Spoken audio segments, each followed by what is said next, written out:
I bet hindi mo alam na ang pelikulang The Texas Chainsaw Massacre ay hango sa mga totoong pangyayari. Ako si Bubba Sawyer, kilala bilang si Leatherface. Ipinanganak ako sa isang kilalang baliw, cannibal at sadistang pamilya na naninirahan sa isang isolated na bukid sa Texas. Ang aking ina ay isang mabait at maingat na babae, ngunit ang aking ama ay isang halimaw.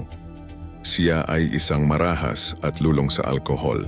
Binubugbog niya ang aking ina at kaming magkakapatid tuwing may pagkakataon siya. Noong bata ako, palaging nag-uuwi ang aking ama ng hayop para patayin.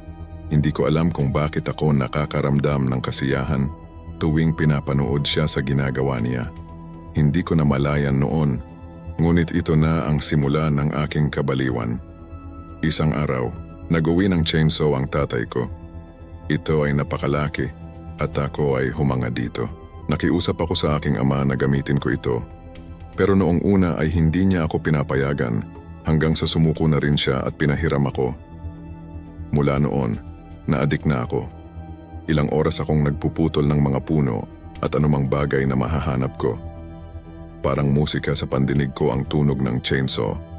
Ito ang nagiging kasangkapan ko upang makalimot sa marahas na realidad ng aking buhay.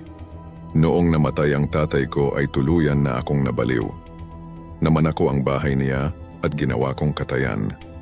Iniimbitahan ko ang mga taong walang tirahan at papatayin sila gamit ang aking mapagkakatiwalaang chainsaw. Ang mga hiyawan ng aking mga biktima ay parang isang musika sa aking tenga. Isang araw, isang lalaking nagngangalang Kirk ang pumasok sa bahay ko para humingi ng gasolina. Inatake ko siya ng martilyo. Agad siyang namatay. Isang babaeng nagngangalang Pam ang sumunod sa kanya. Natagpuan niya ang aking sala na puno ng mga buto ng tao at hayop. Hinawakan ko siya at pilit na ipinasok sa bahay ko. Tinalian at isinabit sa isang meat hook.